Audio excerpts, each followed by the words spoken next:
What is up, Mikus and Tatos? It's me, and for the first time in like 3 months, I am not tormenting myself. Instead, I'm just playing through Terraria like a normal person.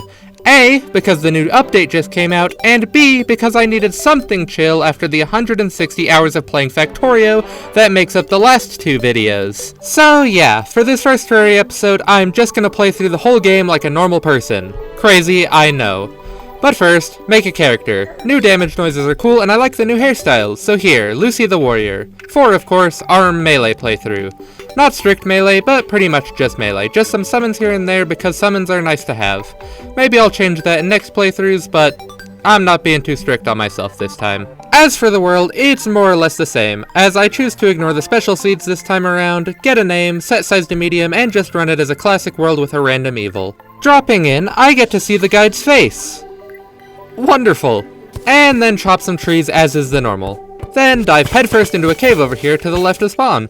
The pots can hold some good starting items such as ropes and torches, but we can also find these underground ruins to get some other good items, such as this cloud in a bottle which gives me the ability to double jump. However, as with all things, you gotta be careful, as chests like this also exist, which will try and kill you, as seen by the dart traps and explosives and the whole boulder that tries to drop on your head.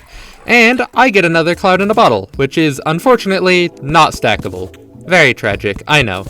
But just below that is a life crystal, which is very nice as it can increase my max health from 5 hearts to 6. After that, and a recall potion to get back to spawn, we can walk to the right this time, getting the wonderful umbrella, before walking right into the not so pretty purple, the corruption. Here, I run away as to not be mauled to death by the flying eaters of souls, and then right back into a cave because where else should I hide? The rest of this journey to the right grants me a radar, knowledge of the jungle's location, love this place, and then of course, almost immediately afterwards, a near-death experience at the hands of the horrid beasts of the jungle, only saved by the wondrous recall potion, which just sends me back to spawn without me having to die. But now it's getting late, so house time. I would like to say I make a beautiful and wondrous home, but for now, wooden boxes stacked on each other. I promised myself I would improve this later. Anyway, in Terraria, houses are actually important, as getting people to move into this terrible box is valuable. The guide may be useless to me, but future NPCs may be slightly less useless. Real quick though, in the dead of night, I do run left to this side of the world's not so pretty purple to blow it up. By cave diving into these nasty chasms in the ground, you can get to the horizontal chasm below. Down here, you can see some purple orbs in the ground, which due to our bad pickaxe, can only be accessed and then broken through the usage of bombs. The first one always gives you a gun, specifically a musket, so pretty much useless for me. And then of course, I get eaten by a worm. I just run back though, throw more bombs, and while I do break the second orb, I once again get wormed. I am doing this in the hope to get a good weapon that I can use, but after walking back, I learned the second orb dropped the magic weapon, which does not fit my class, so it's pretty much worthless. I could break a third, but well, we will get to that later. For now, back at home, I meet the merchant to get an anvil, and crawl into the basement to widen it out a bit, as I should set up some actual storage. I of course took all these chests from underground, and unlike everyone I've ever played Terraria with, I name my chests so I can actually sort the items to where they go. First chest is for my ores and bars, then the general materials chest, then a plants and seeds box, which will also hold my acorns and mushrooms, and lastly for now, the building blocks chest. Which, while all of these are technically placeable items, calling the bundle of TNT a building block is in fact a little questionable, but we can ignore that. For now, I just sell the musket and the vile thorn I got from the shadow balls, put my money in the piggy I got from the merchant, and then, as all Terraria players do, start digging a hole straight down into the floor. At this early stage of the game, most of the things I need to progress are hidden down in the depths somewhere.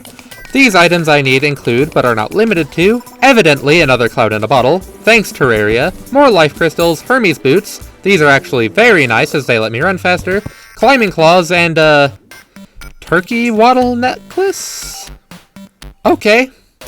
And sudden death from a skeleton jumping down on my head, but you know, the normal. Some may notice that I did not mention ores, which, well, I do grab ores, but like, while I do pick up some ores and gems, they're not usually actually very notable. Just like Tim here. I'm not a mage, so he's just an annoyance. Also, trapped chest.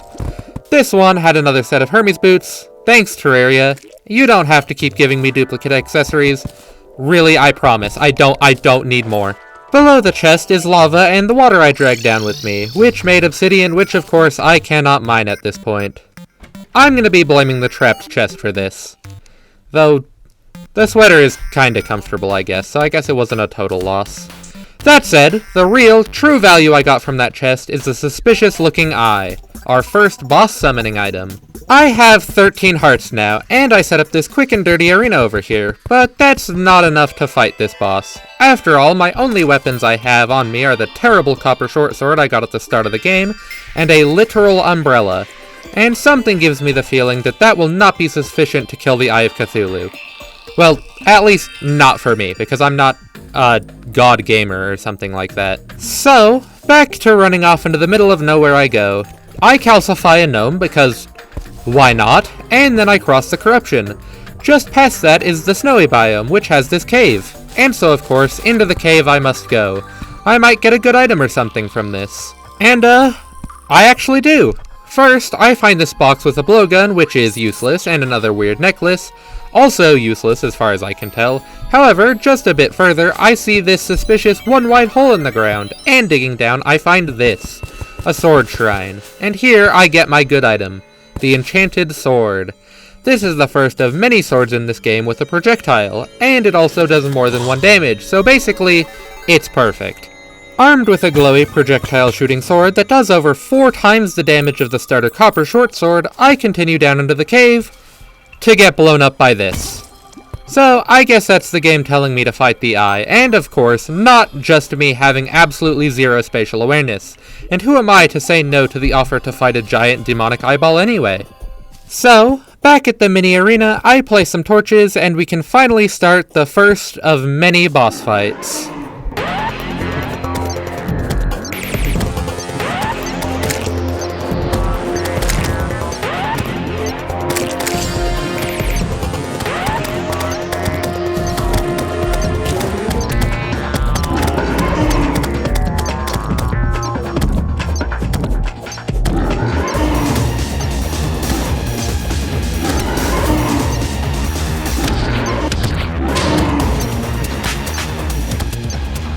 Well, that wasn't actually that hard. The enchanted sword is more than sufficient to make the eye cry like a little baby.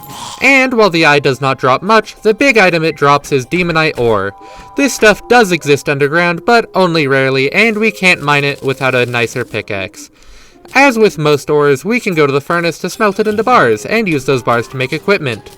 Not all the equipment, as the pickaxe and armor set is actually still not available to us, but I can make a new sword, the Light's Bane, which is at least better for an offhand weapon than the umbrella was. But having only half the stuff I can make out of demonite available just won't do, so how do I get access to the rest of it? Well, simple. Throw down with another boss. So over to the corruption to the left, place some ropes up this chasm, and place this platform. And now, I can show you why I did not break that third orb back when I was trying to get a good melee weapon from them.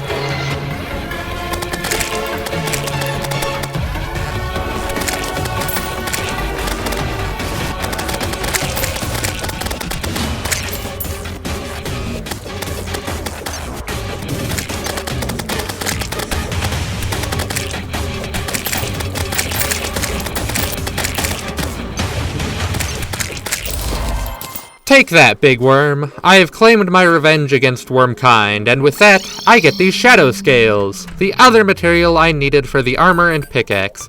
However, I only managed to make the helmet and the chest piece before running out of scales. So, let's just blast some more orbs real quick. The first orb I break gives me the weapon I was going for back in the first place, the Ball of Hurt, a big ball and chain type weapon that's just really nice. As well as getting this little orb that follows me around and gives off light when I break the second orb. The better one of course being the Ball of Hurt, which I promptly use to maul the Eater of Worlds again, getting more Shadow Scales and Demonite to finish off my armor and make a pickaxe and an axe. The armor is not only good because it's armor and the only thing I've been wearing up to this point is the Dead Man Sweater, but also because when you wear the full set you get access to the set bonus, which buffs your movement speed and acceleration. Do not talk about the voice crack. The axe is also nice because it's just a good axe, and the pickaxe lets us mine through things we weren't able to mine before. With this newfound power, I decide to revisit the jungle, as the bats should not be able to maul me quite so easy this time. I get some feral claws in this first chest, which is appreciated as it's our first real melee class accessory, which increases the speed at which I can swing my swords and other melee weapons while I have it equipped. Then, this next one gives me the fiberglass fishing rod, which is also nice, I suppose. Along with those, I also find this Band of Regeneration, which while equipped increases my regen rate. And I also get this Lucky Clover at some point, which I'm not entirely sure does anything, but I'm assuming it boosts my luck in some way, so I'll keep it with me. However, the main thing I'm actually looking for is the materials, specifically jungle spores, stingers, and vines. Stingers can be obtained by fighting certain enemies, specifically the wasps and the spiked jungle slimes. Jungle spores are obtained from these glowing green growths all over the underground jungle, and the vines are obtained from these funny looking guys. During this, I am also grabbing some more good items like the Anklet of the Wind, this metal detector, more suspicious looking eyeballs, another magic mirror. I got the first one here too, but script writing me missed it, and frankly, it's just a non-consumable recall potion, so it's not that notable, just convenient. But after all the material collection, I can make the sword I was doing it for, the Blade of Grass, which I will proceed to never once in this entire playthrough actually wield. But as all Terraria players know, it was still important to get anyway. During that quest though, I did also run across this giant beehive, which I am now returning to make another janky arena. After all, this is where Boss 3 resides, the Queen Bee.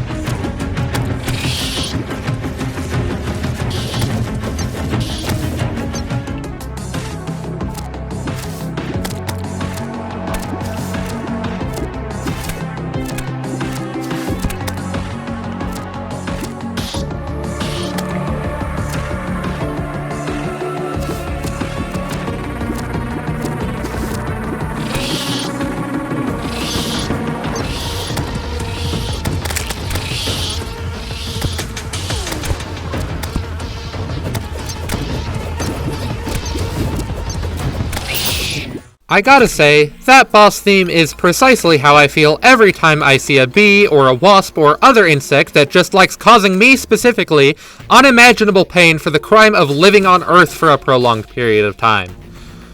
But anyway, with the cramped space, this fight is actually a little bit challenging at times, but between the enchanted sword and Ball of Hurt, as well as my decent movement speed, I pull through just fine.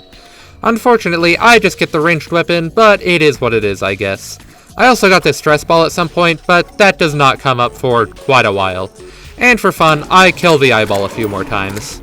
After all that, I run off to the far left of the world, as I know there's something I need there. But when I arrive, the dungeon looks quite a lot different than I'm used to. But it is pretty nice, and big enough that I decide to make the inside of the dungeon into an arena, adding platforms onto the windows to make it more maneuverable without ruining the aesthetic. But yeah, if the name The Dungeon and the not at all ominous old man yapping about his curse and staying off his property didn't make it clear, this is where our next boss is. But of course, first I gotta stop by home to meet the traveling merchant, both for the stopwatch, which is nice I guess and all, but also, and more importantly, the pretty pink bow. I love the armor and all, but like, sometimes, head. But then back to the dungeon to get ready for the next boss fight. I wander around a while waiting for night to fall, doing some plant removal and finding the barkeep in the meantime, getting some cool rocks from the ladder. But then, talk to the ominous old man and select the curse option to begin our next boss fight.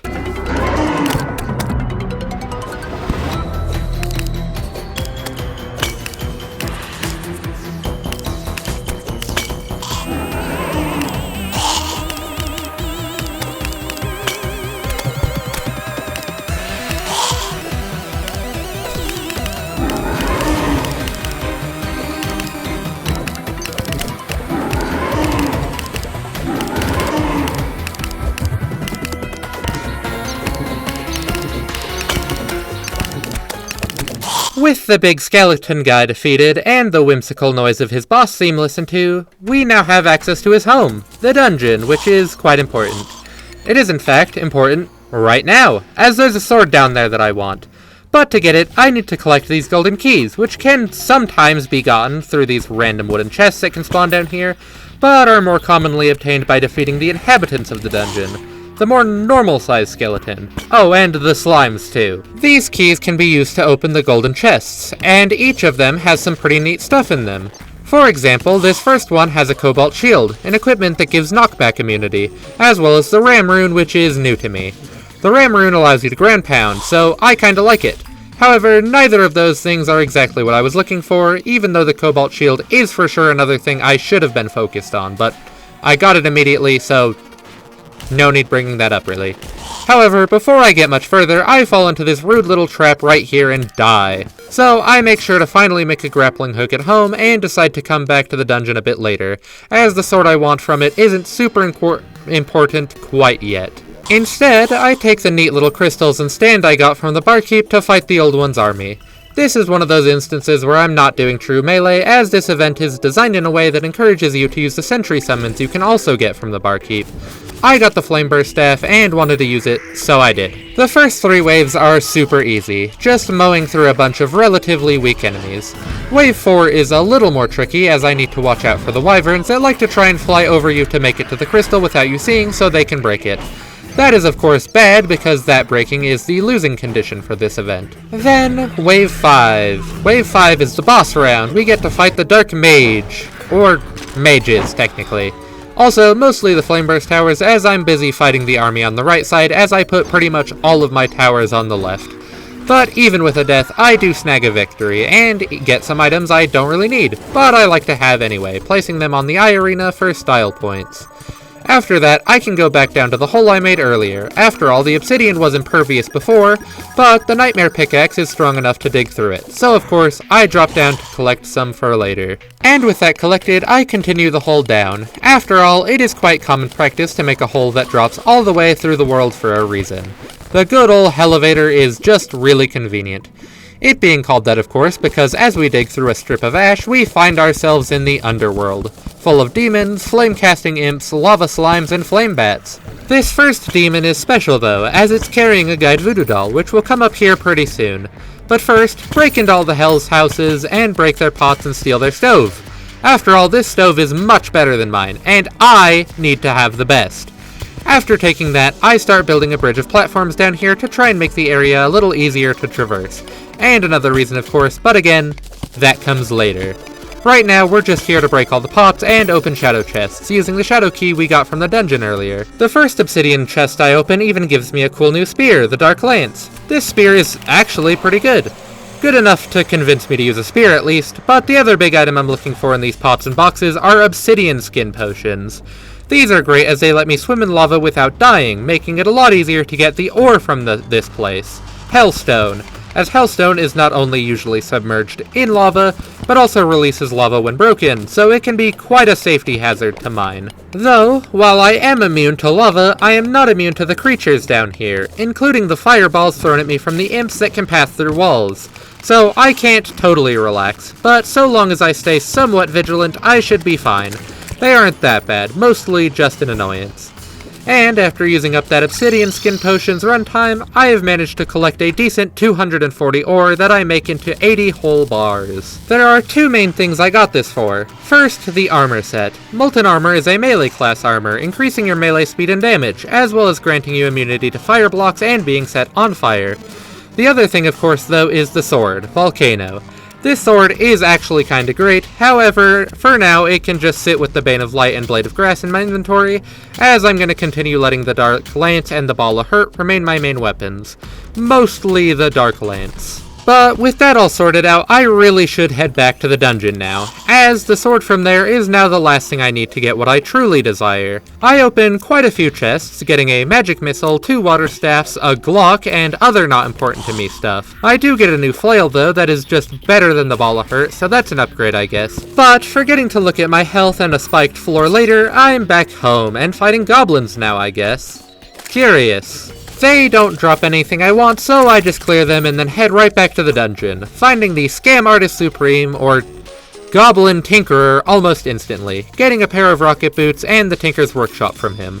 The Tinker's Workshop allows you to combine some accessories, so it's really good to get. For now, I just combine my Hermes boots and the rocket boots I just got to make Spectre boots. But just a couple chests later, I finally get the sword I was looking for, the Muramasa, a blue sword that can be swung real fast. But I don't really care about the sword itself, pretty much at all.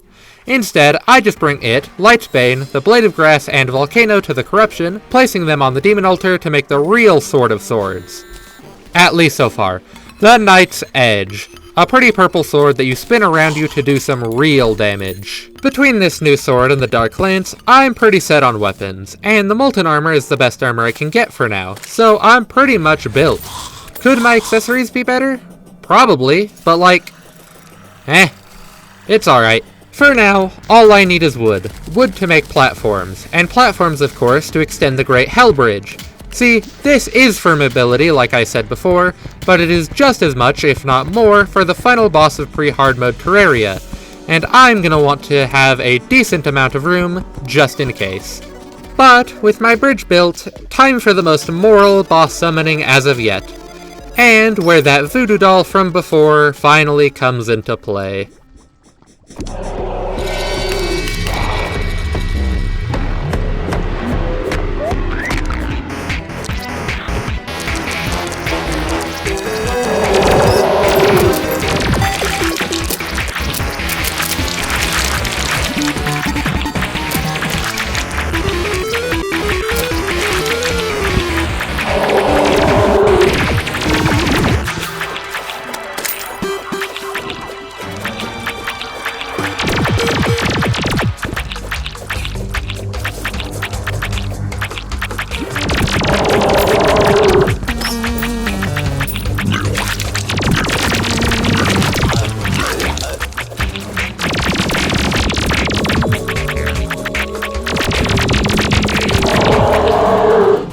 From the Wall of Flesh's remains, I get a warrior emblem, which is super nice as it makes me do more melee damage. But it also means we have officially entered hard mode.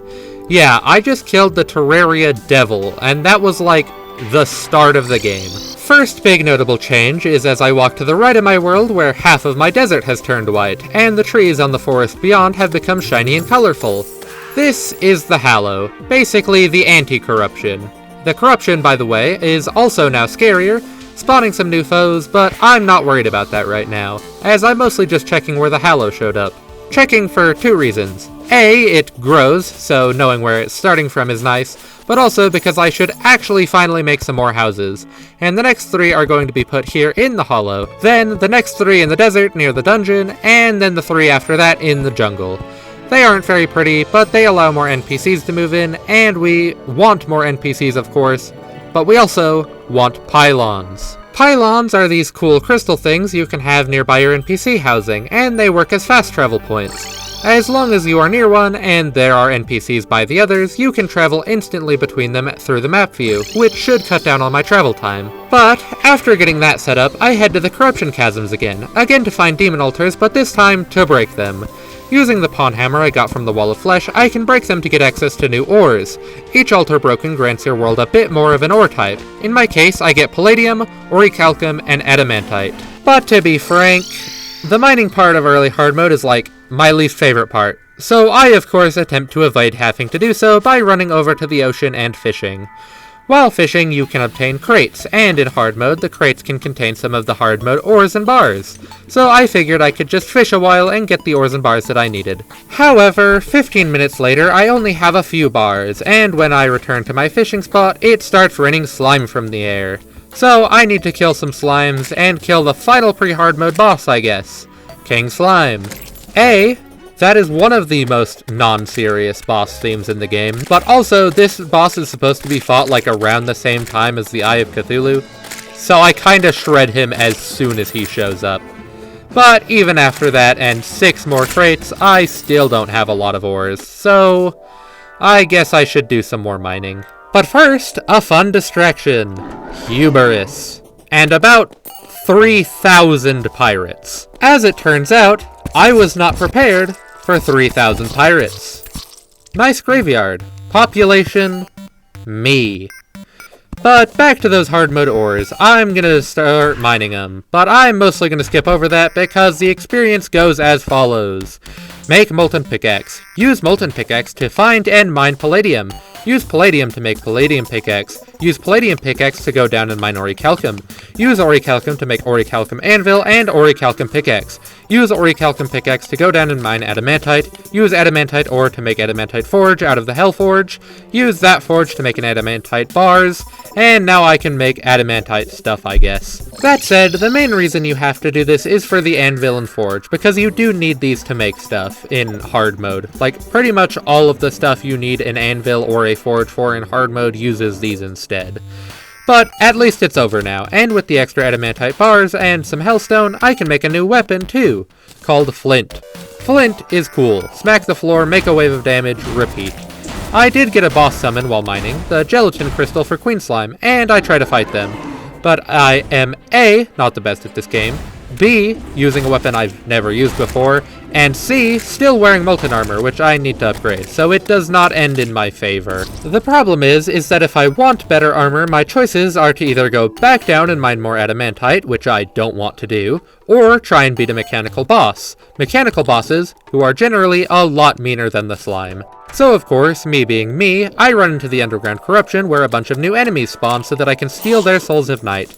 I use these to make a mechanical worm, as I decided I could surely beat the Destroyer. I make this sky platform mostly to fight wyverns to get wings, but I for sure don't need those for the Destroyer. I got Flint, and that's all I need. I mean, it's a worm boss. There's no way I could mess this up. Yeah, I died within 30 seconds, and we shall never speak of this again. I mostly died due to low armor and the million lasers that would do less damage if I had good armor. So, despite really not wanting to, it's time to mine more Adamantite. During that, I do find this painting, though. Seems familiar. So, I guess that's a nice perk. I also get super distracted during this because my metal detector kept saying, "Huge dragon egg detected nearby." And I mean, you cannot ignore that. You have to figure out what that is, right? So I dig around all over the area it's showing me that, even digging around a border to make it easier to see about where I need to be looking, but eventually I find the sneaky egg. Looking back at it, I can totally see it, but to me at the time it was totally camouflaged, and I just hit it because I was digging out the rock it was on. Right-clicking the egg to hatch it, I get a... chill it. Seems like a pretty chill guy indeed. But anyway, mining, Adamantite, and like an hour into this quest, including the distractions to be fair, I finally have my improved Adamantite armor. And yes, I know I could have gotten frost cores to make even better armor out of the Adamantite, but I did not want to. I wanted to kill bosses, not wait for funny icemen to show up in the middle of a blizzard. So, with my new armor, let's get our revenge on the iridescent Slime Queen.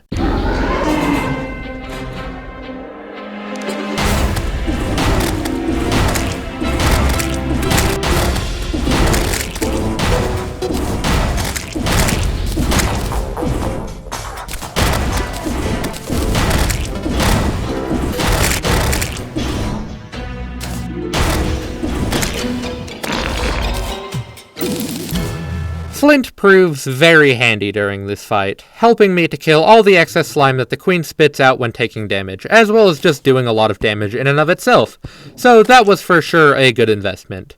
However, Queen Slime does not drop much useful stuff for me, except for the Blade Staff, which I do use as an offhand summon because I never get this thing, especially when I play Summoner, and I wanted to use it for once.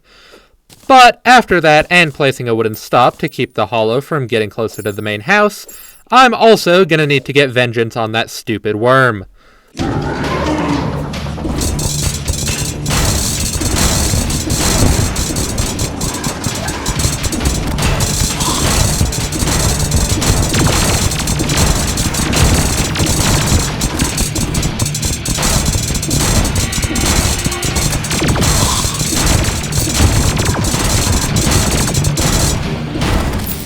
Between my better armor and the raw damage output of Flint, I managed to claim my revenge quite handily, getting some Souls of Might and the good old hollow bars. I want hollowed bars for a few reasons, but first, I want some more. So next up, let's fight the mechanical eye boss, the twins.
For starters, really cool note that the Twins theme is two very similar themes played back to back.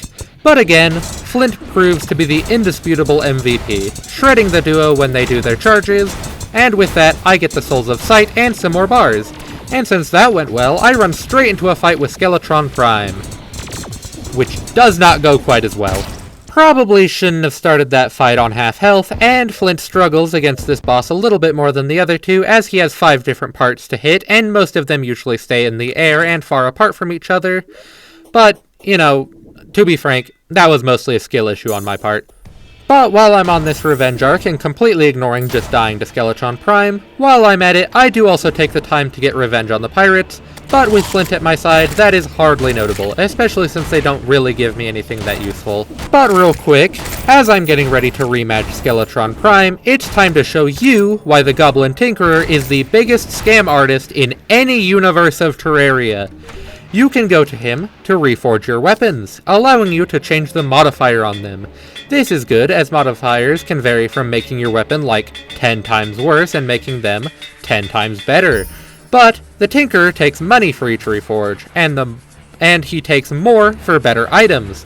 So, you inevitably end up rerolling like 30 times and spending a small fortune to get the reforge you actually want. And even better, now through all of this, you get to see his stupid little smile up there in the corner. He's taunting me, I'm telling you.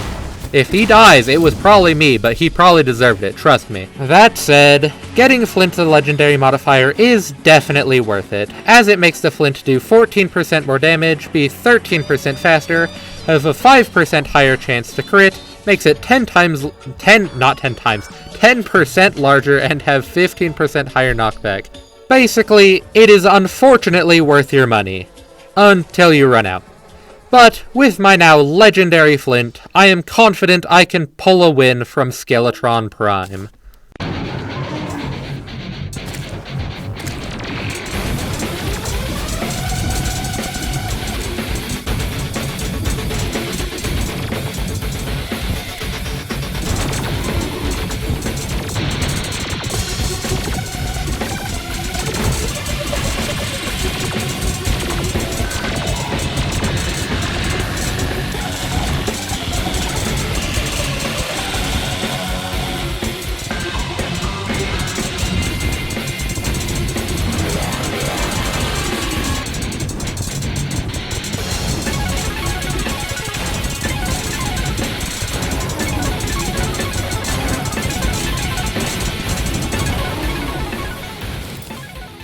With the big bonehead defeated, I finally get access to Souls of Fright, and some more hollowed bars, of course.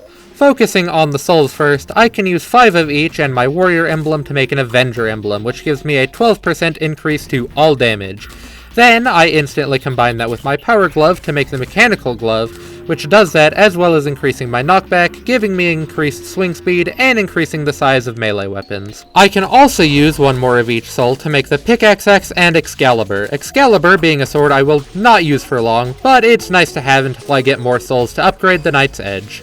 In the meantime though, the Old One's army got an upgrade, so let's crush that real fast. As last time, the first couple waves are pushovers, Flint just being really good for these big waves of enemies, and between that and Excalibur, I make it pretty easily up to wave 7, the boss wave. The boss this time around, though, isn't the Dark Mage, it is the Ogre, who is a much more imposing threat and actually makes me lose my first attempt at the Old One's army. And the second time too, but we don't worry about that. Instead, I real quick actually summon and kill the Destroyer again before I forget and run out of nighttime trying to fight the Old One's army again. Flint shreds him again, and now I got my souls. With these souls, I can convert the Knight's Edge into the true Knight's Edge, a much stronger sword that has a projectile. Well, a weird projectile, but a projectile. It's odd because it follows your movement, so yes, when you swing it, it shoots out, but if you move as it's traveling, it will also move in the direction you are. But anyway, it is time to pay the jungle another visit, as with the power of the pickaxe axe, I can finally mine the ore that spawns here, chlorophyte.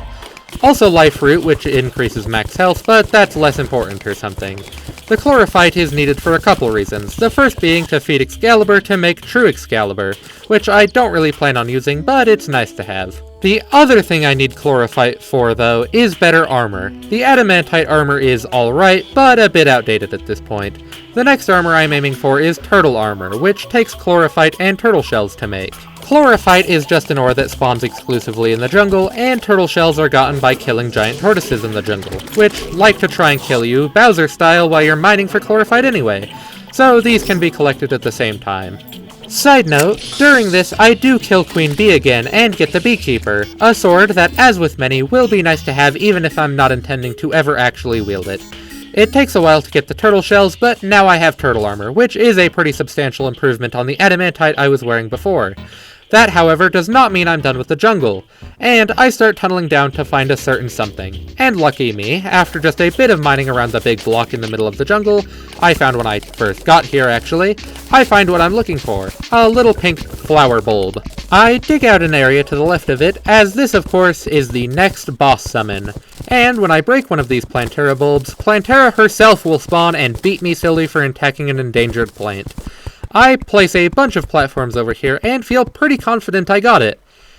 However, my mobility kinda sucks, and I'm getting hit way too much, so I end up dying, as I am too slow to dodge any of Plantera's projectiles. So it's about time I actually make those wings I brought up a while back. Grabbing some Souls of Flight from the wyvern kills back then, as well as some butterfly powder I got in the jungle by blending some moths, I can make butterfly wings, which are pretty decent wings overall. I, for now, decide to swap them for my obsidian shield, which has been giving me knockback immunity, and this was almost for sure the wrong choice, but I like the ground pound charm, so I wanted to keep it for a while longer. With those, though, I poke around the jungle some more looking for another Plantera bulb, and after finding one, I dig out another open space. This time not adding any platforms, as those are just going to be more harmful than helpful now that I have the wings. And so, walking through this granite biome, I break the bulb and get started with round 2.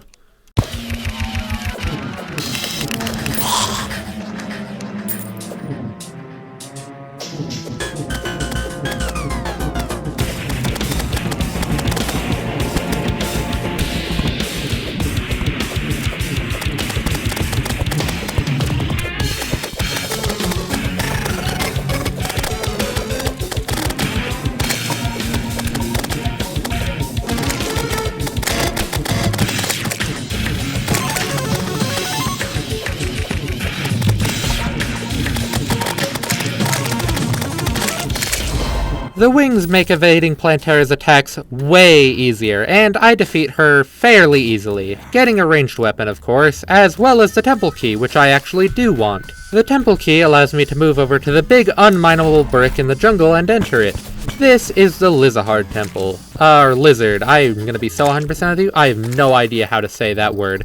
A terrible place full to the brim with traps and lizard men and snakes trying to rip apart and eat you.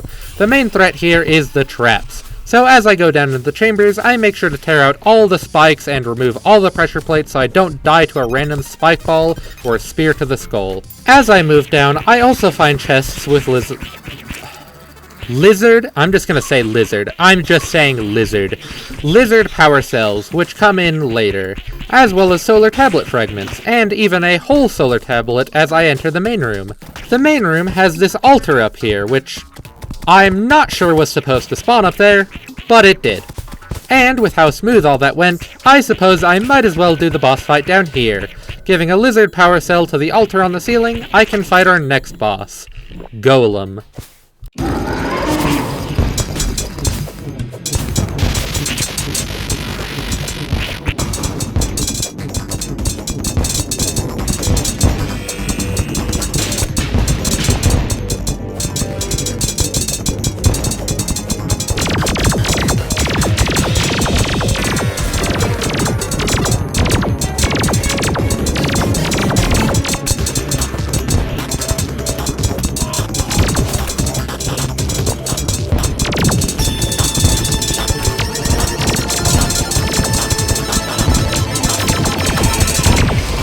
He is a very tanky boss, but eventually I run down his health bar and defeat him. And after putting all the random lizard furniture I got away, I can actually collect the items he dropped. The items being 6 beetle shells, which I want, and a heat gun, which I don't. Real quick, I try and beat him again, but after making some bad decisions and still not quite having a hang on the true Knight's Edge projectile, I end up losing and ending up back at home. This is not all bad, however, as it gives me an excuse to use that solar tablet I found and start a solar eclipse. This event makes a bunch of spooky enemies spawn, like Frankenstein, Pinhead, a guy who fell in the swamp, spiky flying balls, and a guy who is for sure seeing it. But the main one I'm looking for is Mothron. The big moth fella needs to die for a couple reasons, both of which being the items they can drop. One of which I get midway through this eclipse, the Broken Hero's Sword. This is broken, and cannot actually be used as a weapon, but you remember how the Knight's Edge was just us shoving 4 swords together into one? Well, by taking the true Knight's Edge, True Excalibur, and the Broken Hero Sword, we can make another, even cooler sword, the Terra Blade. This sword is just great, to the point where I can more or less just sit entirely still during the solar eclipse now, and just shred whatever gets too close to me. Oh, and that second really good Mothron drop I kinda wanted? I never get it, so don't hold your breath. With the Terra Blade in hand now though, I head back to the jungle to fight Golem again, this time shredding him in a much less fair fight, as the Terra Blade is in fact just that much better than the True Knight's Edge. I am mostly doing this for the beetle shells, but the sunstone is nice I suppose. At least, if I had used it at any point. The beetle shell is nice though because it is for the next armor upgrade. In fact, it is the second to last armor upgrade before the end of the game. Using the beetle shells and my turtle armor, I can make beetle armor, which has 2 options of chest piece. One for added defense, and one for added damage. And of course, I pick the one with added damage, as it still has an acceptable amount of defense on it. I do kill Golem one more time to get the picksaw, but now I can finally leave the poor guy alone, and get scammed out of my life savings trying to reforge the Terra Blade. After that, I take a shot at the Tier 3 Old One's army, mostly for fun as I don't think there's anything particularly good I can get from it, and of course, I lose. Before truly going for endgame though, I do decide to pay the dungeon another visit, this time to collect ectoplasm so I can try out the Pumpkin and Frostmoon events. Again, not for any real reason other than it sounded fun. Try the Pumpkin Moon first, and well, I could have done better, and the night ends with a score of 3268, and I didn't even make it to wave 15. And of course it sends me right into another solar eclipse, which, fun fact, I also got the day before the Pumpkin Moon. I didn't summon either, it just did that. But after that, and still not getting the other Mothron drop I wanted, Frostmoon time. This one goes even worse, as the Frostmoon is just harder than the Pumpkin Moon, as there is more evil in Christmas time than Halloween it seems. But, after getting beat on by trees, mechanical Santas, and ice in the shape of a woman, I end on only wave 11 with a score of 1807, which is kinda embarrassing.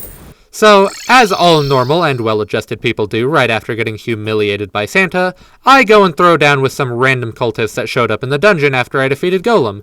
But of course, they have a more powerful friend, who is of course, our next boss fight.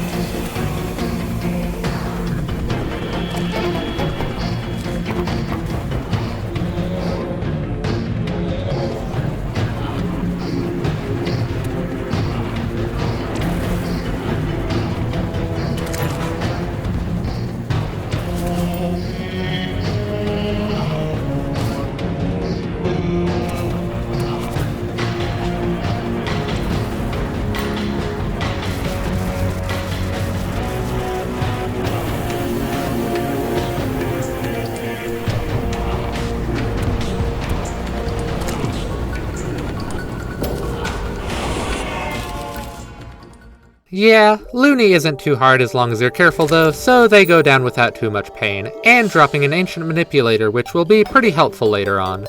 This, however, the whole killing them thing, seems to be a part of their plan it seems, as now we have celestial creatures invading our world. Interesting. I pop over to the jungle house and instantly find the first set of these invaders, surrounding the solar pillar.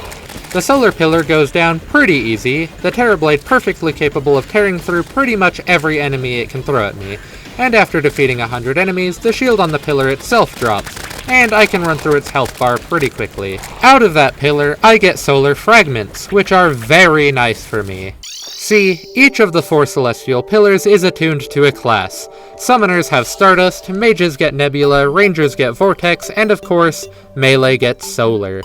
I can use the solar fragments to make some new weapons. The Solar Eruption, a sort of chainsword thing that shoots out in front of you, and Daybreak, an infinitely throwable spear.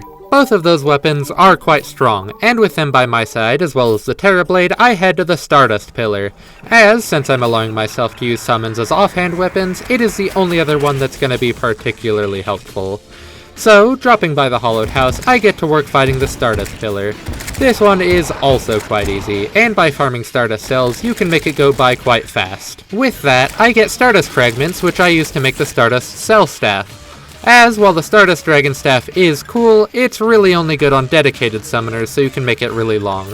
And even then, in my experience, the Stardust Cell Staff is generally better anyways. After that though, the order in which we take down the other 2 pillars doesn't really matter, so I head over to Nebula to start fighting that one. And yeah, I struggle substantially more here, even dying a couple of times. But after a while, that's Nebula down, and last to go is Vortex, and then it will for sure be over and there will be nothing else that happens after, for sure. That being said, I struggle with the Vortex almost as much as I did on Nebula, and if not, even more. But as always, everything is possible when even after dying, you can simply be reassembled to fight again. And with the Vortex pillar down, the screen is vibin' kinda weird. But I got time to make a new grappling hook, and I head up to my new sky bridge to meet the actual final boss of Terraria, who is the true celestial invader, the Moonlord.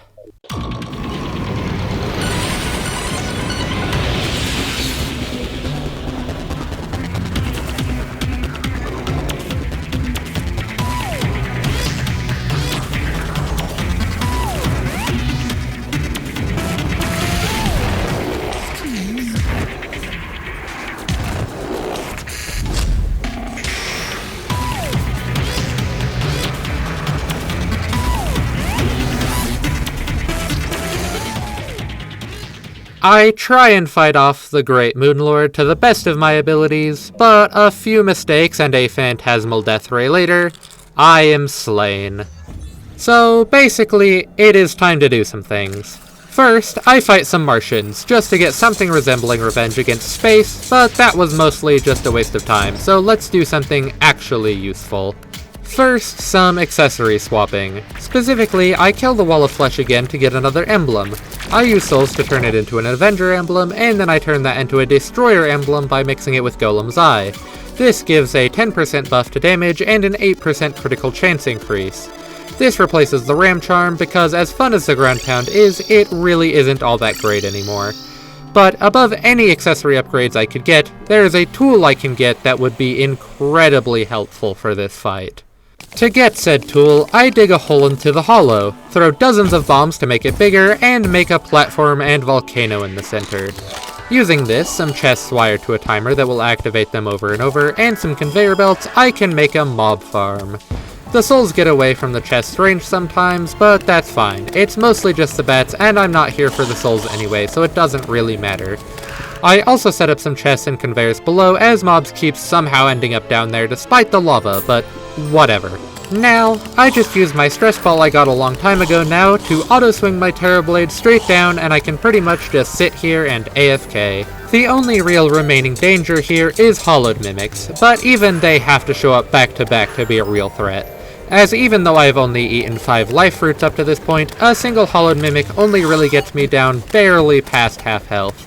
However, it seems like every time I almost left the computer, I would get 2 to spawn back to back, so I still spent pretty much the whole time here. But now, after a couple hours, I finally have it. The Rod of Discord. This is a great item that allows you to teleport to any space on your screen by swinging it, but if you use it more than once in a short period of time, it will hurt you, so be careful. The only thing I think I wish I did with this farm is set it up so I killed the enemies instead of the lava, just so I could have a boost to my banner collection, but this is fine. Then, I also sell some excess items so I can afford to reforge my Terrorblade into a legendary Terrorblade, as well as reforging a bunch of my accessories to warding, except the Destroyer emblem, which ended up as menacing, because I was getting really tired of this goblin's stupid face. And then, last but not least, before trying the moon again, I stopped by the jungle to finally get the life fruits I need to max out my HP. This goes pretty quickly, as they have had plenty of time to grow at this point, so I can get all of my life fruit pretty quickly. But with that, back to the dungeon, kill Looney again, Solar, Vortex, then Nebula Pillars. I specifically leave Stardust as the last one as it's the easiest, so I'll have the most HP going into the Moonlord fight. As I start the Moonlord fight, I am immediately doing better, using the Rod of Discord to dodge out of the way of the Phantasmal Death Ray. However, I'm still getting hit quite a lot.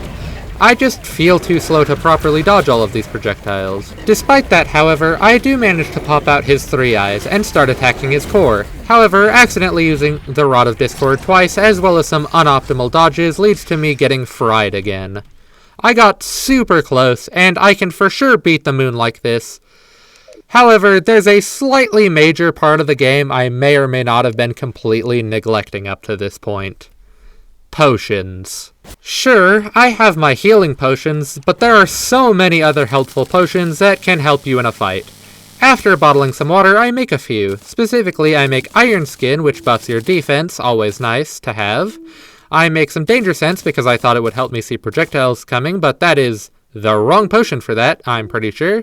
And I also grab a Life Force potion that I'm pretty sure I got out of one of the pots I found in Hell. Life Force potions are probably one of the best potions in the game, as they increase your max life for a few minutes. But with those potions, you get the idea. Looney fight, Nebula, Vortex, Solar, and round it off with the Stardust. Then, it is time to fight the Moonlord. For real this time.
And finally, I have done it. And it only took a few too many tries. I'm rusty, okay? I've not played this far in a long time. But hey, he dropped me one of the 2 swords he can drop. Star Wrath. And while yes, I have beat the game, this is a melee playthrough. There's one more thing I need to do. So I need to kill the Moonlord again. Star Wrath, being probably the second best sword in the entire game, helps with this quite a lot, and I beat the Moonlord again with much less trouble. I just kinda wish I had the DPS meter so I could see how much better it is performing. It is good that I do better, by the way, because I also don't get the other sword on the second go. But that's okay, I got a lot of Luminite now, the endgame ore that drops from the Moonlord. However, I'm pretty much out of my Celestial Fragments, so I can't do the things I wanted to do with it. So, after another Moonlord fight, I fight Looney and the Pillars again, still not getting my sword from this Moonlord, but that's okay. At the very least, I can make my final armor upgrade. Solar Armor. Solar Armor is just great. High defense, a good shield thing that also gives you a charge, and it looks kinda sweet. So yeah, no notes, it's just great. I fight the Moonlord again after having my Solar Armor, and finally I get my other sword, Meowmere. But I still do need to do a couple other things to get the real final sword. At this point, I have the Terrorblade, Meowmere, Starwrath, the Beekeeper, the Enchanted Sword, and the Copper Short Sword, but I still need the Influx Waver, the Horseman's Blade, the Seedler, and Star Fury. Also, by the way, yes, Star Fury and Starwrath are two different swords. One is angrier. First, I'm going for the Horseman's Blade, so I grab some Ectoplasm so I can summon the Pumpkin Moon again. With Starwrath by my side, I shred through this pretty easily, making it to wave 20 and ending with a score of 11,547. And one of the last pumpkins I kill drops the Horseman's Blade. Then I just kill Plantera again, and she's nice enough to drop Seedler on the first try. So kind. And so now, the one I wanted to deal with the least, and the exact opposite of the kindness Plantera just showed me, the Influx Waver.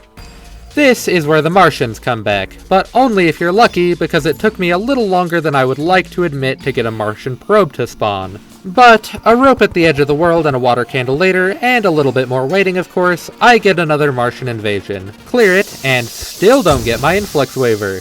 Nope, I still get to do a whole third Martian invasion before getting my Influx Waver.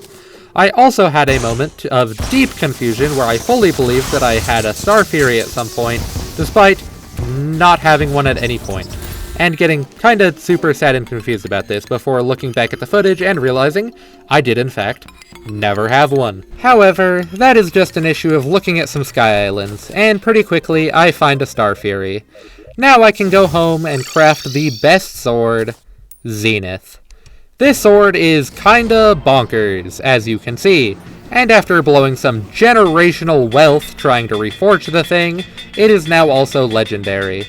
And well, how better to show off this than to just destroy some stuff? So background is gonna be me showing me doing that while I end this video. As I mentioned at the start of this video, I intend to do more Terraria videos in the future, and next is probably going to be Expert Mode Ranger. But when exactly that's going to occur is unknown. We will see. Probably not too far out, but I won't promise next video. After all, I gotta play more than one game, and I'm going to be trying to keep it more varied instead of doing 3 videos in a row of one game, and then swapping to play a different game 3 times in a row. That also being said though, the Minecraft video I've been working on since after the Aquilo Factorio video is probably still gonna be a while, and I've decided that if I'm going to keep doing Minecraft, it should be more large stuff, further apart. But also, I'm not sure I want to play Factorio for 60 hours straight again right now, especially since I have done it a lot recently. So in other words, I have no idea as of recording this what I'm doing next video, but we will see I suppose. While Minecraft, Terraria, and Factorio are my most played games, in that order, I do own and play other games on occasion, so who knows what's coming next. I am not sure as of writing this script, so probably just gonna be leaving it up as a surprise. And yeah, narrator me also has no idea what's gonna be next, cause I have to decide first. But anyway, I've rambled long enough, and this video has gotten way longer than I initially intended it to, so too long, didn't listen. I will see you next time. And as always, farewell.